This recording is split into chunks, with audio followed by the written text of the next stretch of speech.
established think tank and has been spreading awareness about national data sovereignty.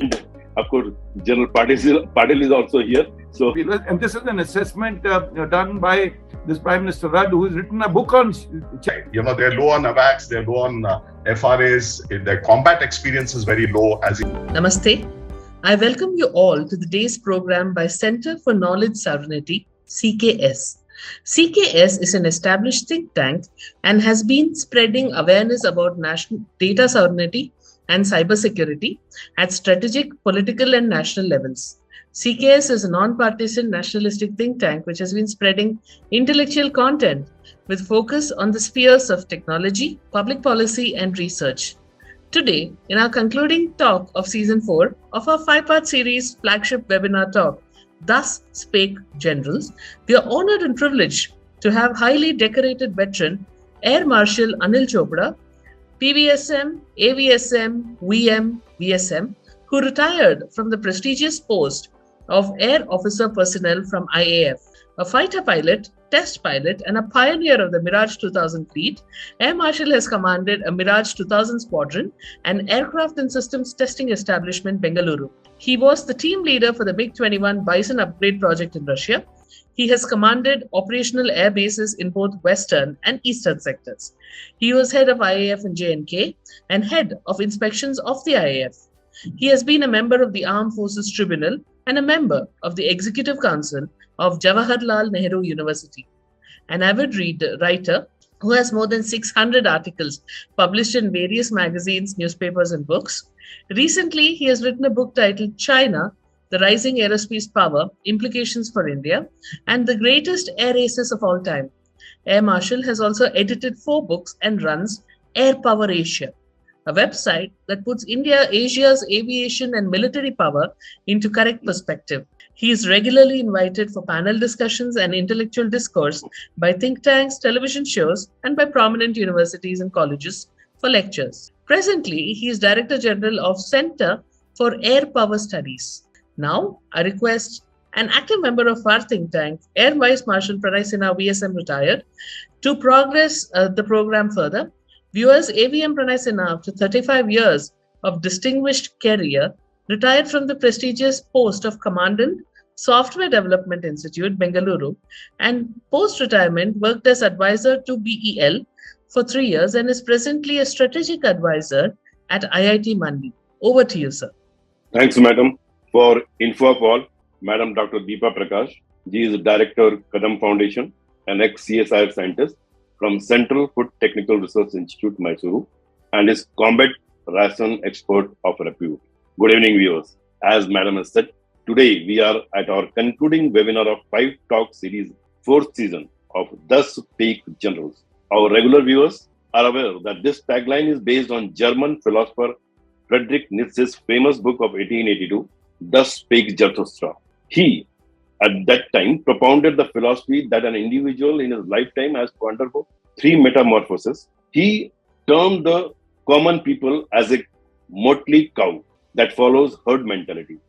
Therefore, one has to acquire the attribute first of camel, then the lion, and finally that of a child to discover true freedom, that is moksha-like, in lifetime. One very interesting observation he makes, and please compare it with today's geopolitical scenario, that dragon is a great barrier in path of spirit, and an evolving lion has to fight the dragon to get back the freedom and true spirit. Viewers, what a prophetic thought that is relevant even today. But the million-dollar question arises, do we, the Indians, on our way in becoming Atmanirbhar Lion, have the might to take on the red dragon that is provocatively sitting across the Himalayas? If we need to develop those capabilities, then we should know our adversaries' fighting capabilities, its air power strengths and weaknesses too. Viewers, air power can become an important means to subjugate an enemy if it is effectively employed by the politico-military leadership, both in time and space, to exploit its inherent offensive nature. One needs to have good understanding of air power, fundamental principles like its mobility, rapid reaction capability, and concentration of destructive force with surprise and shock factor that can demonstrate its destructive power and can dominate the war scenario. But many times, use of air power is delayed or denied, considering it as escalatory in nature. This myth was busted when Balakot airstrike was permitted well inside the territory of nuclear-armed neighbors by our top political leadership to send a firm, coercive political message. The IF's strategic agility, concept of operation, and vast combat experience gained during high-altitude warfare over Kargil, especially by the Mirage fleet, will always play out to its advantages. Also, IF's dynamic deployment capability from its various low-altitude bases will permit heavily armed strike compared to our northern adversary, whose airfields are perched over high altitude in Tibet Autonomous Region.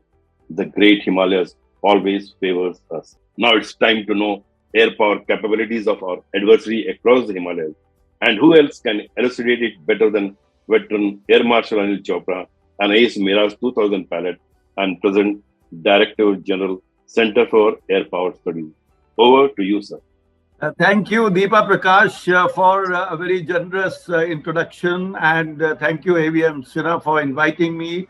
Thanks to the Center for Knowledge Sovereignty to include me in this series called the Thus Spake Generals. I am indeed very honored. And with your permission, I am now going to share my screen with this little background that you have already given AVM Sinha.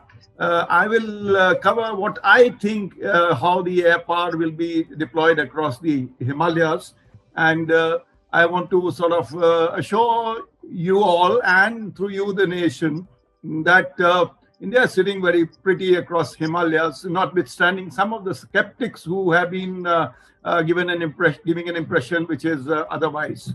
So, right now the world is, going through tensions in Europe. We are at the, Henry Kissinger said, early the month, we are at the edge of war with Russia and China on issues which we partly created without any concept of how this is going to end or what's it supposed to lead to. He mentioned this morning about what's happening in Ukraine. And meanwhile, the USA shouldn't have antagonized Russia and China simultaneously. Russia's sensitivities on Ukraine were reasonable. Even now, peace can be brought by allowing Russia to keep Crimea and Donbas region. And there was no need to poke China on Taiwan, which has been done by the recent visit of, Pelosi. So the point that is being made is that in this geostrategic position around the world, too much of effort. The American military-industrial complex is always looking for somebody to punish. They always want America to be at war with somebody. So this is how the globe is playing. But we have a different scenario next to us. And let's look at primarily what's going to happen to us across, the Himalayas. Now, I want to show you that just less than 200 years back, these are figures of the IMF. It's not my generated map. Between the Asian countries, primarily China and India, more than 50% of the world GDP was between these two countries. And I can already see it in next maybe 15, 20 years. China and India will once again be sort of dominating, and their total GDP will be more than 50% of the world. So we all saw that 18th, 19th century were basically a European century with British Empire in our case.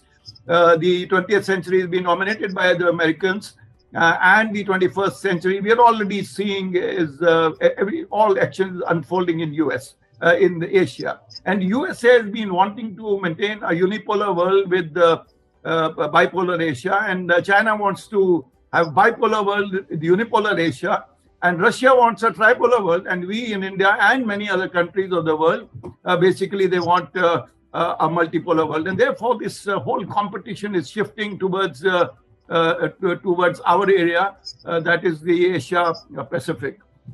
Kindly watch this screen, how the Chinese have in the last 20 years started dominating the trade economic action in the world. And slowly you will find that as the years go by, the entire globe, which was blue, means controlled by the Americans in the West, is all changing towards red. So this is how China has started dominating. Now, once again, these are international figures by the World Economic League, which is the table on the right. You will find by 2036, the prediction is that China, number 1, USA 2, India 3, Germany, Japan, UK. This is the way it is going to be. Again, the major players who are in the Asia, Indo-Pacific area, they are the ones who are going to be having the major economic action. But coming to the importance of air power, if we, I have taken purposely one field marshal and one admirals, and if we lose the war in the air, we lose the war and lose it quickly, said Field Marshal Montgomery. A very old quote, but the quote holds good to a much larger extent today. For good or for ill, air mastery is today the supreme expression of military power, and fleets and armies, however vital and important, must accept this fact, said Winston Churchill in 1949. And I must tell you, today, one who controls the aerospace controls the planet. And I must also mention that more and more army and navy budgets around the world are being spent on air assets rather than their organic ships, submarines, or tanks. So the primacy of air power has been established. It's been there since World War II. The speed, range, lethality, accuracy, and flexibility is what makes air power very special. All future engagements are going to be long range because the sensors are seeing much farther, and also the weapons are reaching much faster.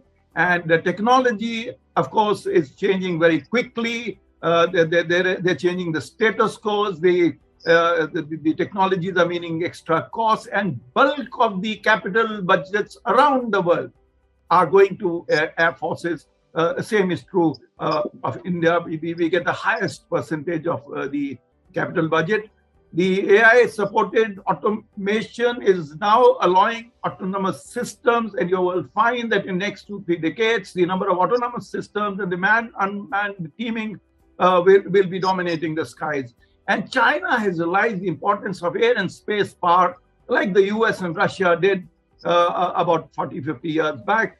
And they have started investing in large amounts, both in their industry and in the air assets. And let's look at what has China done. They have got a emerging world-class industry with state-of-the-art projects, and at least 2 of their their main company, AVIC, has got nearly 100 subsidiary companies, 27 listed companies.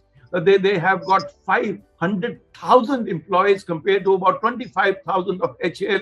That is the size and scale the Chinese are moving. They're consciously integrating air and space. They think, and I think the whole world has started thinking, that air and space are a single domain. And we have been advocating that we must also start looking at in India in the same way. They have these 2 stealth 5th generation fighter programs, the F-20 and J-31, which will be perhaps called the J-35 later on, and Y-20 medium transport aircraft, which has been converted into various other variants of the FRA, and there will be an AVAX variant, and there are variants of many other types from Y-20, which will be one of their mainstays. The H-20 stealth bomber, as of today, is supposed to be flying by 2025. They already have their indigenous smaller AVAX, the KJ-200, the KJ-500, but now they're working on KJ-2000. And as I said, subsequently, they will have one on the Y-20 platform. They have already a variety of helicopters, attack helicopters, and also they are looking at much heavier lift helicopter, even bigger than the Mi-26, which they are going to have, about 40-ton helicopter, which they propose to work with the Russians, and they will have one day. Okay, there is a power failure at my end, but don't worry, I have some standby. So we will continue, and hopefully the power will get restored. They have these wing-long, high altitude and medium altitude, long endurance UAVs. They have these air-launched cruise missiles. They have airliners already flying, that is regional jets, about 60 of them, 80-seaters. The C919 168-seater is already on the first flight, and delivery is expected at the end of this year. They're also going to have a business jet. They had a mother of all bombs dropped from the H-6H bomber. They have a large missile inventory, and made in China. Target is 2025 for all aerial technology. So you can see that they have become very conscious, and they are pumping in huge numbers.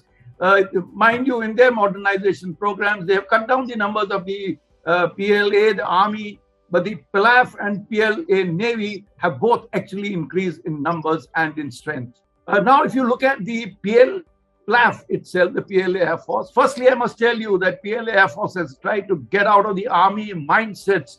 In fact, they prefer to be called the Chinese Air Force, but that may not happen for some time. They have a large inventory of fighter aircraft. I would say that they have got at least 800 fourth generation plus, and the target is to have 1,000 in another 3 years, 1,000 plus fourth plus generation aircraft. And as I said, that J20 and Y20 are going to be backbones. They are claiming that by 2027, they will have close to 200 J20s. They have 59 fighter brigades, and each brigade has got about 24 to 30 aircraft. So that's how explains how their fighter strengths are, which are distributed over the theaters. Under the PLAF headquarters, they have got these 4 H-6 bomber divisions, 3 transport divisions, and 3 airborne divisions. They have helicopter support brigades with all the theaters. They have maintenance brigades, 400,000 personnel, a large number of airfields, and the massive modernization program, which I have said. Their thrust continues to be on net-centric warfare.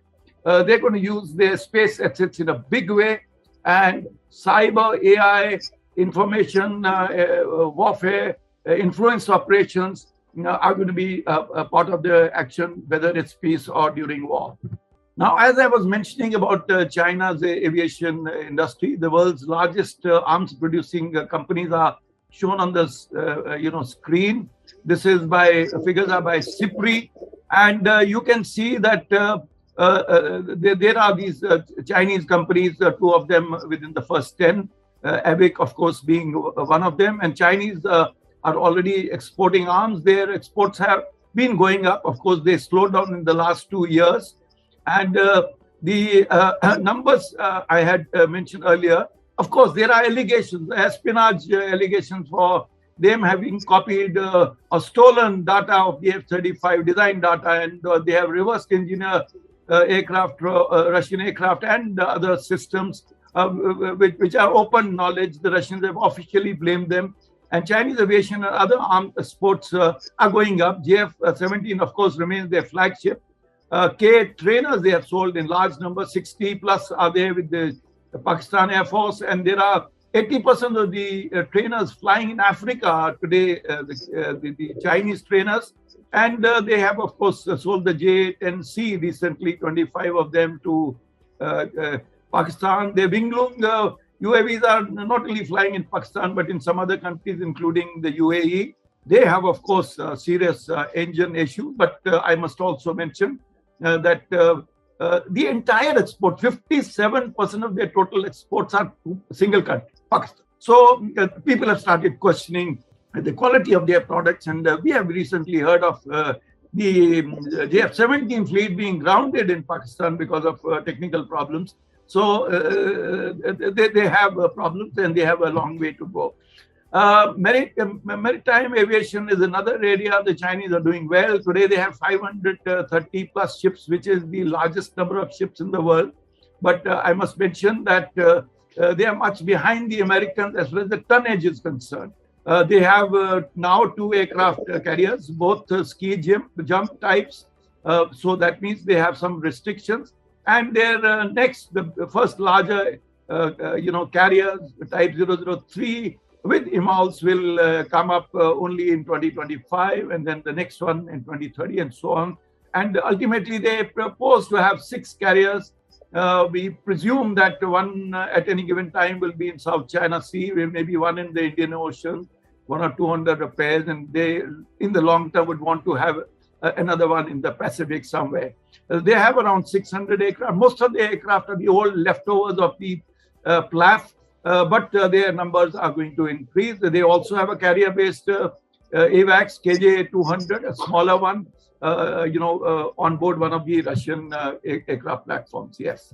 So when we come now to having seen what is the general state of affairs, since the time given to me, whatever it is, I didn't want to. I could have carried on speaking about PLAF and their industry for much longer, but it's better we come down to the area of our action. I've marked out some of the airfields that are there in Western Theater Command, the ones which are in Tibet and Xinjiang, that they are the ones I have marked out, and you can see where they are, positioned. I'm going to talk about some of these a little more detail as I go along. So, in addition to the red dots, that is the Chinese airfields, I have put down the airfields that are yellow dots, which are ours. Some of the airfields like Thois, etc., is not visible on this map, but clearly for there about 11 airfields, we have got around 25 airfields, and there are more Indian airfields which I have not put in, which will be relevant. You will be able to do operations from airfields which are even more deeper than this. So that you can see that there is a clear advantage. Let's look at some of the airfields. Now I'm going to show you pictures which are this year's pictures. The satellites. Nagari Gunza used to be once someone. It's a civil airport, basically for tourism. But you see the blast pens. These are the latest pictures, the hardened blast pens. And the work is still going on. You can see they are doing some construction over there, Nagari Gunza. And Nagari Gunza is as close or far from the border as, let's say, from Galwan, as Leh is from the place of action. Hotan is, of course, their main airfield. There's a main Air Force airfield, which is also dual use for civil purposes, but that is where a larger number of it. We believe that during Galwan, they were close to about 50, 60 aircraft on this base, but still the infrastructure is still coming up. I've enlarged the picture at the bottom, which you can see that there is certain amount of infrastructure which is coming up. You can even see some of the aeroplanes parked on the tarmac, but they're all in the open. Kashgar is a civil airport, but you can see that during Galwan and even now they have got aeroplanes parked over there, fighters. You can see some of them, the whole JH-7. JH-7 is essentially a MiG-21 class of aircraft. You can also see the Winglung UAVs, the CH-5 in the bottom picture. So, but these are being monitored very, very closely by India. This is a new airfield which is coming up from where the CPEC enters into Pakistan. This airfield is somewhere over there. It's more or less a tri-junction of these countries there.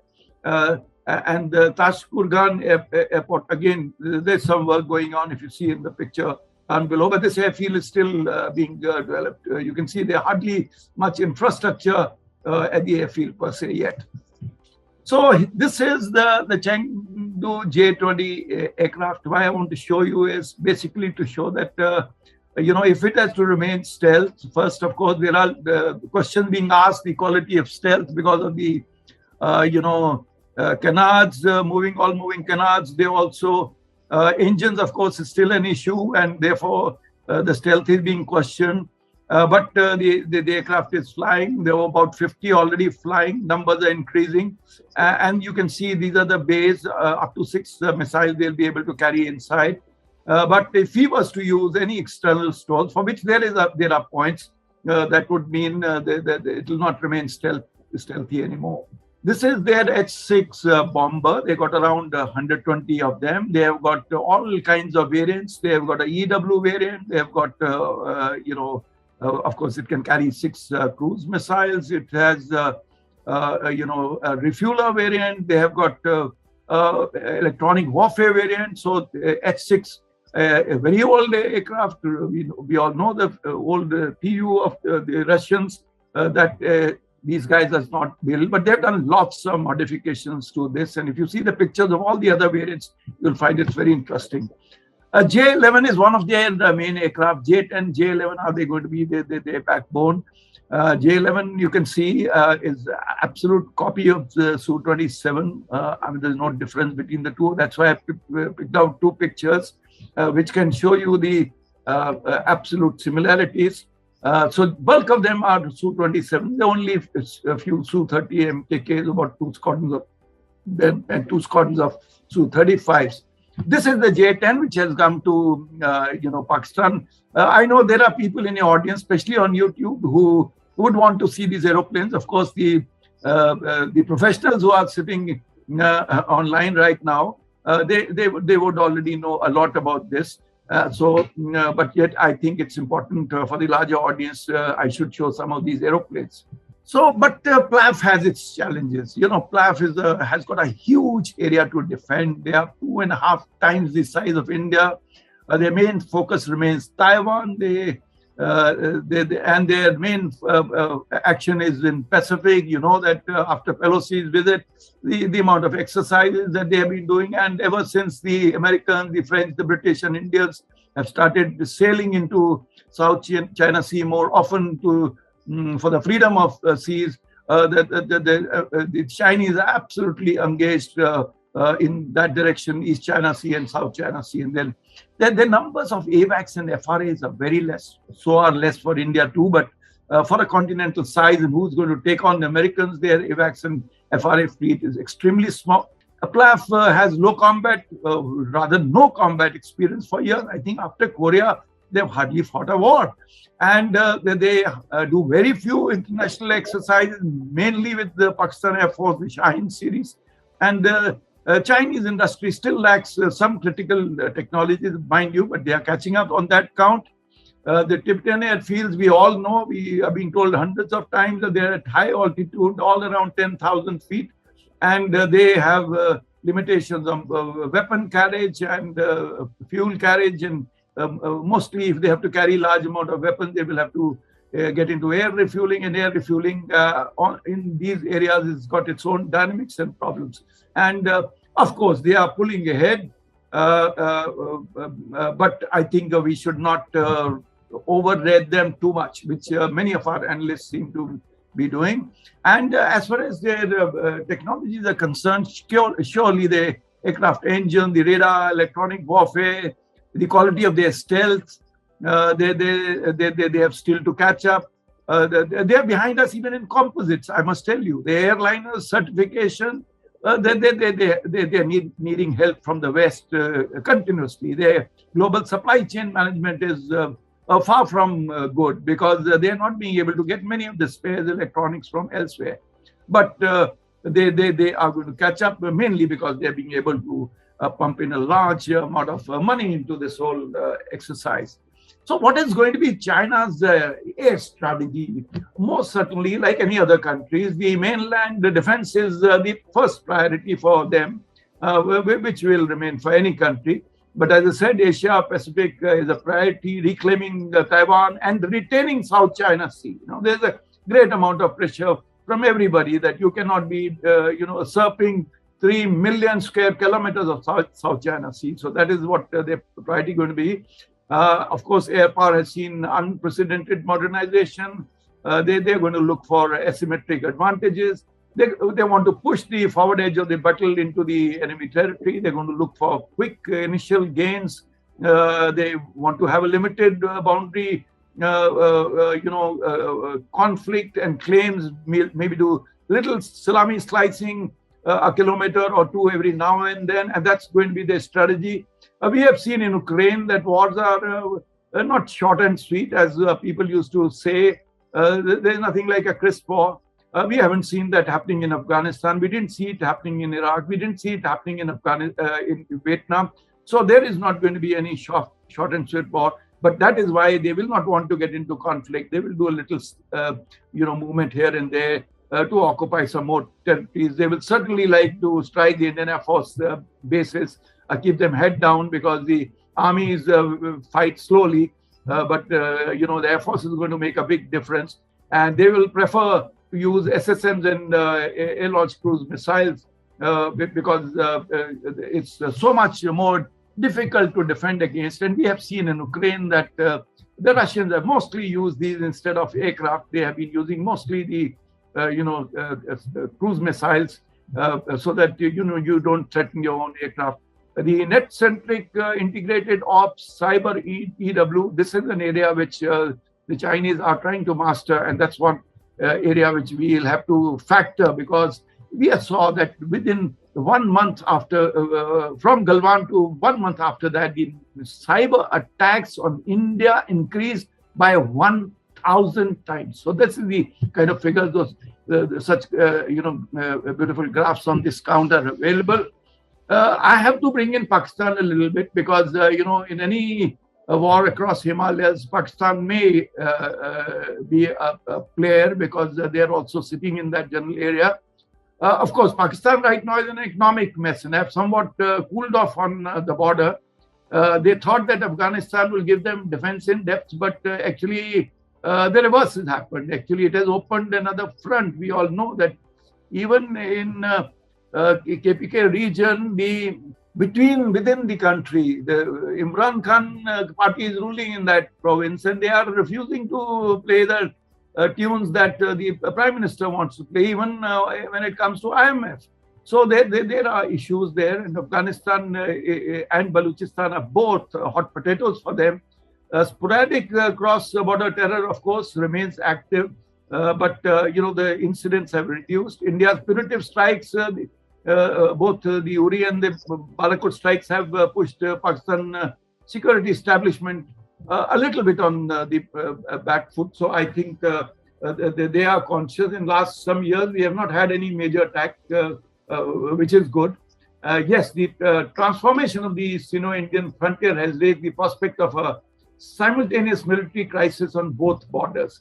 Till for quite some time, the China border was sort of lying cool, but now it's become hot, and therefore this aspect has to be factored. The Pakistan Air Force is still has about 19 fighter squadrons, about 184th generation plus aircraft, but numbers are going to increase with now the JF-10 also. 2 squadrons will form. Air defense centric, but they are well trained, they are aggressive. And another thing good about PAF is that they are driving indigenization themselves. They have the entire aircraft building industry. The PSC complex is directly under the control of the Air Force. So that is something we have to learn from them. The China-Pakistan aerospace nexus is known to all of you. 1965, they got the MiG-19 equivalents, large numbers. Then they got the Russian IL-28 equivalent HF-5. Then they got the Chinese helped them set up the Pakistan Aeronautical Complex at Kamra in 1973. And then in the 80s, they got the A-5Cs, which are the MiG-29 ground attack variants. They got the F-7s in large numbers, the MiG-21 equivalent, which they continue to fly even today, some of them. But they're all going. Then, of course, 2010 onwards, JF-17 has come, 130 plus are already inducted. The Block 3 is already been delivered, but Block 3 also is being now assembled within Pakistan. And 25 J-10s came recently. They also have the Chinese AVAX, the ZDX-03, a smaller one, and they have the 60 Karakoram K-8 trainers and some UAVs from that. They are regularly training together. Shaheen exercise started in 2011. They have had, practically now they're doing it every year, and they're alternating they are doing all kinds of exercises, checking out interoperability. They are doing DAC. They are doing so they are getting a chance to fly with the Chinese Su-30s, which helps them get an idea, the Pakistanis, about us. The Chinese are getting a chance to fly with the Western aeroplanes, so they're both benefiting. And the bigger thing is that the interoperability will help them in case. Now look at our state. These figures are all open source. They are on the internet. They are from Wikipedia. So we know that we have got about 31 fighter squadrons, 500 combat aircraft of 4th generation plus about 650 combat aircraft. So there are numbers-wise in fighter squadrons, we are at a low, but our transport helicopter fleets is good. We are low in our FRAs and we are low in our AVX numbers. And of course, we need to get some more UAVs, which are a process already on. Here, I want to give you an idea of how to compare the aeroplanes. Mainly look at the J-20 and Rafale. J-20 is exactly double in volume of the Rafale.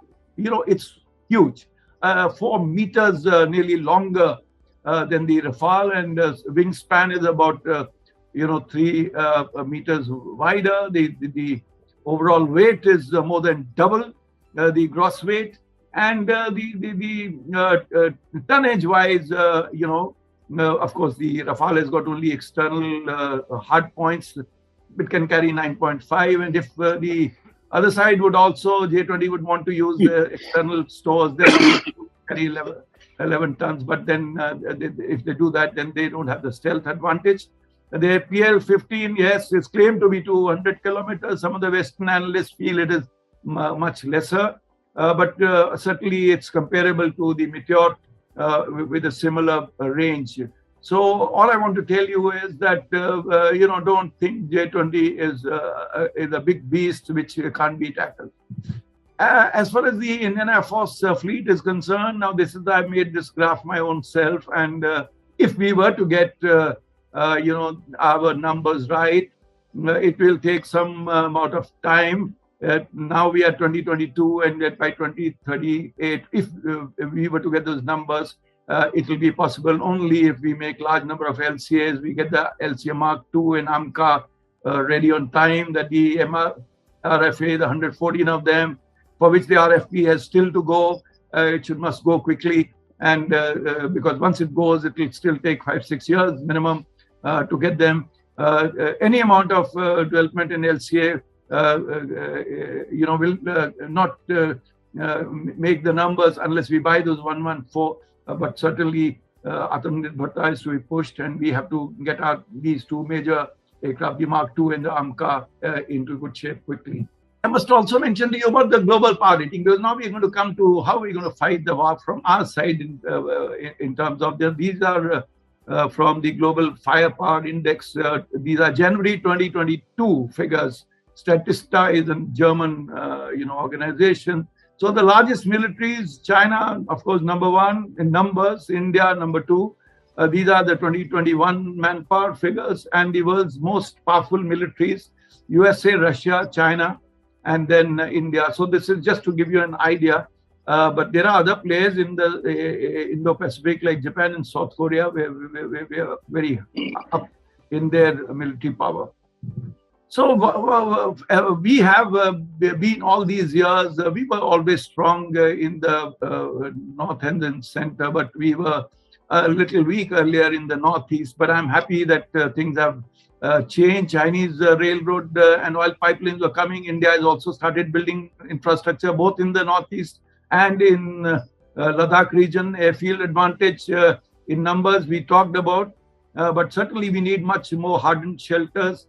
I googled down into all the Chinese airfields and into Indian airfields as of this morning, and I saw that there are more areas that we also need to build hardened shelters. The ALGs have been upgraded. In the northeast, we have got lots of civil airports where the Air Force has started operating for exercises. That means they can be used for dual use. Of course, we need more high altitude training. More high altitude air firing ranges are required in IF's operations, and training exposure is very, very high compared to the others. We are right now doing Pitch Black 2022 in Australia. 17 countries are participating. It's the largest exercise in that region for a very long time. The Indian Air Force is flying with every country in the Middle East. We are doing with France, we are Russia, we are doing with UK, USA, you name it. We are doing this massive Malabar exercise where the Navy and the air power is being employed. We have gone through Kargil. It was a sort of at a similar altitude. We have fought a war. So clearly, on many counts, the Indian Air Force is, has a huge advantage on this count. Now, unfortunately, as I said in the beginning, many Indian strategists often draw pessimistic conclusions regarding, about when it comes to China, about India. Some repeatedly mention a barrage of Chinese. We all know who these guys are. They are very unpopular on Twitter. A barrage of Chinese missile strikes and ability for China to settle disputes on their own terms.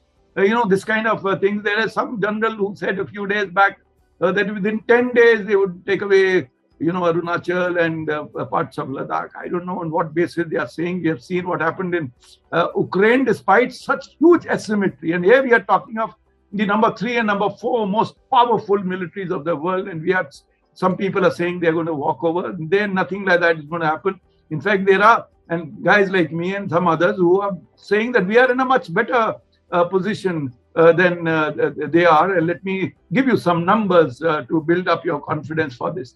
China has got 220,000 ground forces under Western Theater Command, and only 100,000 face India, that is 40,000 Tibet and 60,000 Xinjiang. These are open figures. You can get them from SIPRI. The Indian Army is nearly 300,000 are sitting. For an attacker, he needs 3 times more forces to be able to sort of take us down. And our figures, the number of divisions, etc., open source information. We have got the tanks, the BrahMos cruise missile, the hoisters, we've got the aircraft, we've got everything in place all along the border. And in the event of a major standoff or conflict, China will require a significant mobilization. India will hardly require any mobilization. So that is the beauty of the ground position, because we are there for the last 25 years, more or less like that. When Galwan happened, we moved another division, about 50,000 more people went, equivalent. So now look at the Air Force. Yes, the PLA Air Force can field at best 120 aircraft, including H-6Ks at the airfields that we talked about. Only around 120 aircraft. China has 8 air bases relevant to India strike missions. Majority, as I said, are civil airports. They lack military infrastructure. Of course, they're coming up. So they are vulnerable. An Indian Air Force can have 300 plus fighters to attack aircraft on the existing nearly 25 airfields, which are fairly close, which are at low altitudes, all around 2,000 feet, or some are even below that altitude. And IF's Rafale, Su-30 MKIs, upgraded Mirage 2000, MiG-29 are superior to China's nearly 100 J-10s, J-11s, and Su-27s, which will be fielded in this theater. And I can tell you, a J-20 is still evolving. We know how much time it took for the Americans to get their F-35 fully operational. So J-20 is still, will take some time to get operational. So I want to give you confidence that we are sitting very pretty, and we have the advantage of the Chinese air bases, difficult geographic conditions for Chinese, the winds, the weather, the snow. There are huge limitations for Chinese fighter operations. If we were to just knock off 2 of the Chinese airfields out of these 4 opposite Ladakh, vis-a-vis, if they were to do the same to 2 of ours, the problems for China are much, much more. So this must be understood. Even if we knock off 2 and they knock off 4, we are still better off. So this is what I want to say. PLAF's training and combat exposure is significantly weaker, and China's missile attack logic, there are some guys who say that daunting them. Such a large number of missiles will be required to neutralize, even a few airfields in India. It's not easy. Again, we have lessons from Ukraine. It's not easy to just neutralize airfields. So they will run out of missiles. They've got about 1,500 cruise missiles in their entire inventory in the country. They will run out of them, if they think that. So I think this is a little overplayed by some other people. China would need to reinforcements from their interiors. Is already in position. Any Chinese surge would invite counter mobilization from India also. We are not going to be just sitting. Be rest assured, all of you, that India has a stronger regional air position very, very clearly.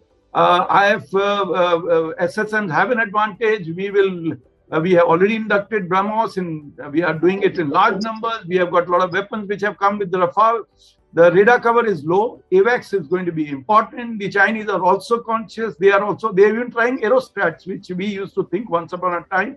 India certainly needs more AEW and Cs. And we are all writing about it. IF fighter squad numbers have to go up. Till then, as we are being told, it will be Plan B. The PLAF regular Tibet activation is there, but Indian Air Force is permanent. Indian Army Air Logistics, we are doing it for last 40 years. So there is nothing new for that. And the Apache, the LCH, they are all fit for North Sikkim. They are both fit for Ladakh. So I think we are, going to be okay. Full force introduction will be important, which we will do. We will knock off a few important bridges, and the Chinese logistics can be brought to a halt. More high altitude UAVs and satellites for ISR are required. Work is in progress for the same. China certainly is much better off in ISR, both satellites and UAV wise. The H-6K can have a big punch. China, as I said, had a dedicated EW aircraft. China is better off in cyber and IWIO. But for India, these are still work in progress. We have to factor in two-front conflict, and IF is certainly better off in combat and exercise experience. And we got to be aggressive. We're going to have some initial gains, which is what's going to matter. So let me conclude, because much more will come out in the question and answer session. India has significant air power. We are well placed across Himalayas, would have to maintain aggressive defense approach. We'll have to target the PLAF airfields in Tibet and Xinjiang. Real jointness, of course, will be very important. Introduction will pay high dividends. Battle strikes for army we will carry out. We'll have to support the army reinforcements and also the inter-valley transfers. And IF must get back to the 42 squad very quickly, and India must keep pushing the infrastructure building and the Atam Nirbharta.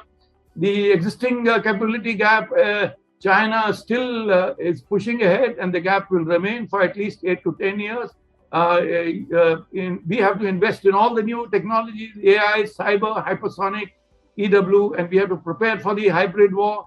We have to invest in force multipliers. We have to have a much larger stocking of the cruise missiles. We have to take advantage of the slowing Chinese Western economies and push our industrial hub in terms of Atam Nirbharta for defense. The Quad has everything in place. I must tell you, short of having a military alliance, we are doing 2+2 with everybody. We have a military logistic agreements with all of them. We are doing exercises with all Quad members, with the Americans. We are even buying equipment.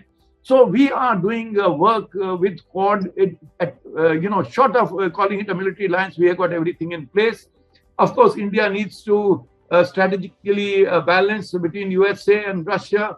We will, over a period of time, we'll reduce the arms baskets, spread it over 3 groups, Europeans, the Americans, and the Russians, and of course the 4th group, which will be the final dominant group, will be Indians. We have to look east, act east, which needs further push. Work is going on. We have to strengthen the island territories, and this is again work that is going on. And on the end, I want to say, Himalayas, here I come. We are all set. We are all set to touch the sky with glory. We are proud of the Indian Air Force. We are proud of our country. Thank you, Jai Hind, and God bless you all. Thanks, sir.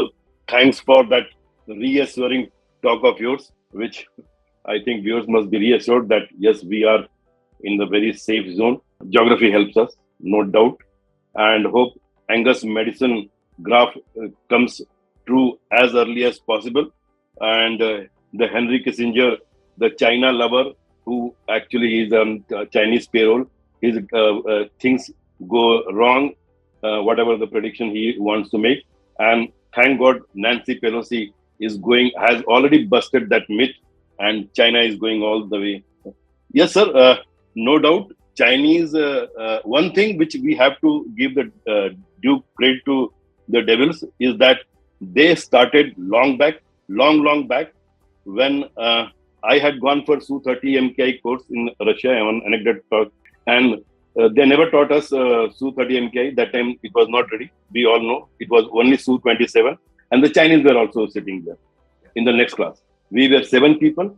Chinese had 50 people. And sir, there were people who were 80 plus. When we found out that they were scientists from the MIC complexes and DRDO.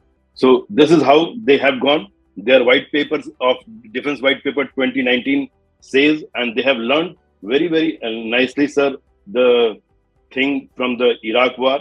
And of course, you have hinted, but PLAF is in the clause of PLA, so it will take time.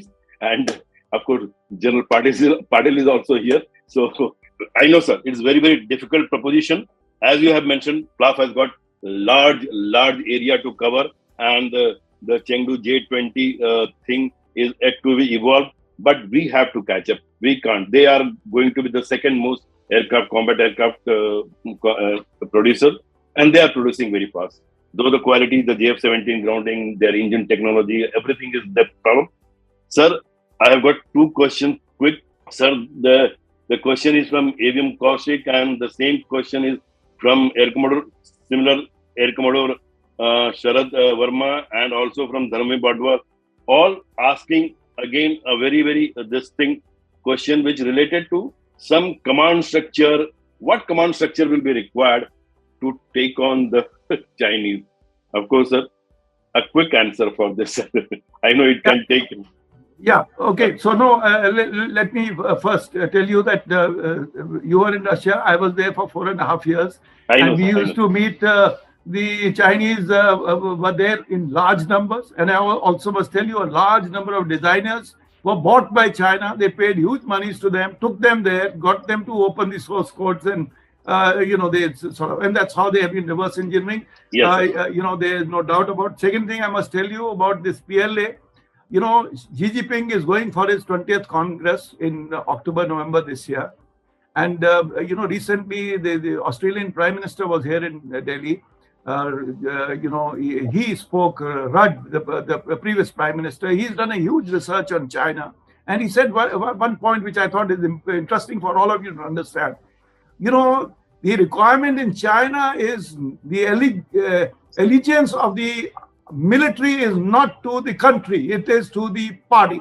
Xi Jinping thought, if you read, it's very, very clear that the Chinese military is working. Each and every regiment, squadron, unit has got political people sitting in it. So, any organization which gets so highly politicized, their military capabilities are going to be less. And this is an assessment done by this Prime Minister Rudd, who has written a book on China and released it in India 3 days back. Okay, coming to the structures. We have a set of structures, command and control structures. Okay, in between, we got the CDS, where we hope the government will take a final call of whether CDS is going to be there or not. Theater commands are lying low right now. We are all discussing in Delhi. But there is a structure which is already in place. There's the Chiefs of Staff Committee, there is IDS, there are CIS, there are people who are doing, joint planning, and we are doing regular exercises between us. In Ladakh and Kashmir, we have been sitting there for years. There's an AFCGNK, we've got our bases, Western Air Command is talking. We have got a CNC sitting in the audience today here.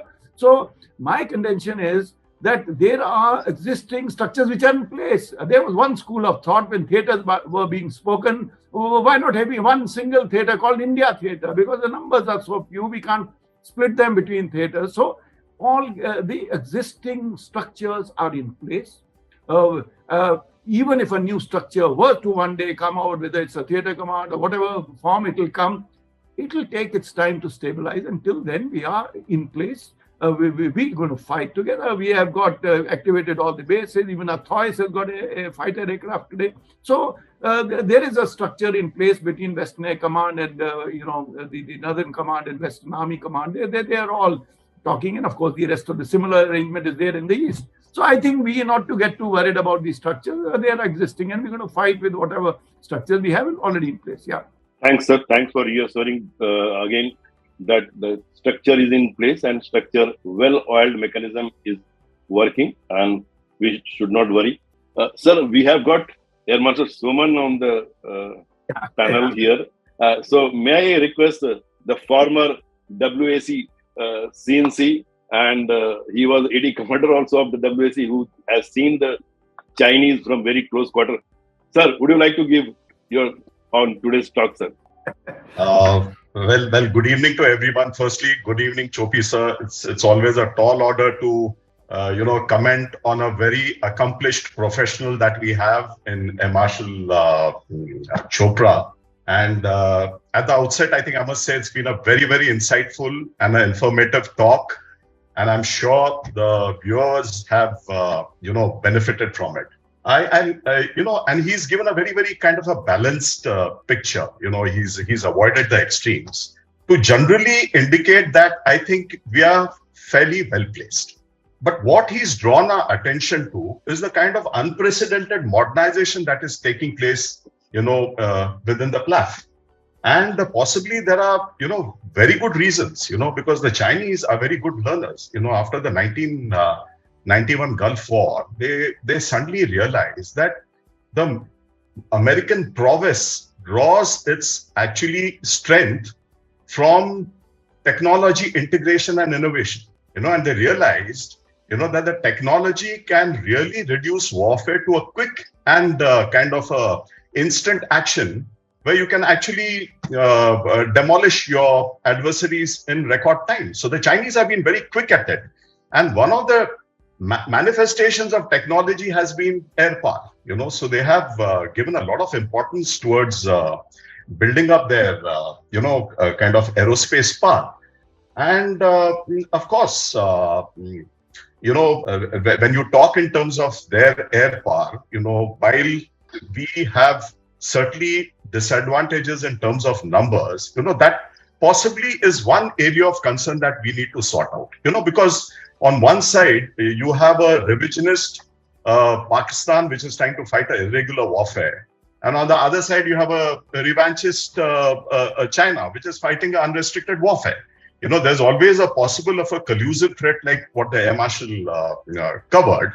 And also another thing that we need to remember is, there's a fair amount of discussion that would the Chinese stop at what they have done in Galwan?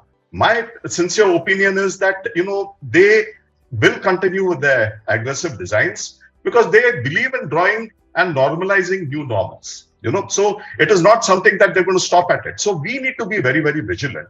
And so to that extent, I do feel like the importance of the 114 aircraft, MRFAs that he was talking about, I think these need to be brought in as quickly as possible, because I think the country is taking a lot of efforts towards indigenization. We are very proud of what HAL is doing in terms of LCA-1, LCA-2 and the AMCA. But unfortunately, at the rate at which our squadrons are depleting, the replacements are not flowing in. And we cannot wait for another 6 years, for these rates to be, or rather the strengths to be sort of filled in, because a critical situation can take place today, it can take place tomorrow. So the importance that in the time being, I think we require these 114 aircraft as quickly as possible, because that is the only thing which is going to sort our problem. The other thing, of course, I liked what Chopi sir said. While the Chinese are pulling ahead, let's not overrate them. And I think he very nicely covered these challenges that they face. Their focus is on Taiwan. So as long as Taiwan is hot, most of their forces are committed on the eastern side. They're low on AVACs, they're low on FRAs. Their combat experience is very low. As he said, the last war that they fought was in Korea. And certainly they lack critical technologies. And plus, you see, whatever the Chinese claim, whatever has been said about the aircraft is only stated, or it is reported, or it is advertised. It's definitely not been tested in combat, And so to that extent, all the problems that the J-10s, the JF-17s are having in Pakistan would lead one to believe that, well, I think we don't really need to, consider them 10 feet tall, so that as what he had covered, the Indian Air Force is very, very well poised, to take them on. But we should not lose sight of this additional aircraft that we need as early as possible. I think all in all, he's given an excellent talk. Sir, my compliments to you. It's always a pleasure to hear you, and today particularly you have spoken on a topic which is very close to your heart. You've actually written a book on it, and we are so thankful for it. Thank you, sir. Thank you. Sir, thank you so much, Marshal Soman, and I had the pleasure of serving with him. And we were colleagues many years back, and we continue to be in touch even today. And I must tell you about this asymmetry, which you are very correctly, highlighted. You see, our learning from various situations, including in Taiwan. I've written articles in the last 2 months on defense of Taiwan. Mind you, is 160 kilometers away. It's a similar distance as during Normandy landing there to do in Second World War, And I must tell you that the world's estimate is that they will perhaps go and try and invade Taiwan around 2027 or somewhere over there. Right now, the biggest, most important thing for Xi Jinping is to get re-elected. So that is October, November for him. The first activity is to get re-elected. Of course, his second priority is, as I said, Taiwan and retaining South China Sea. If you see that in the Indo-Pacific, there are these island chains which were made by the Americans as a concept. So first island chain which covers South China Sea, the Chinese are more or less wrapped up. The second island chain goes from Japan, goes to Guam, goes to further south, parts of Polynesia.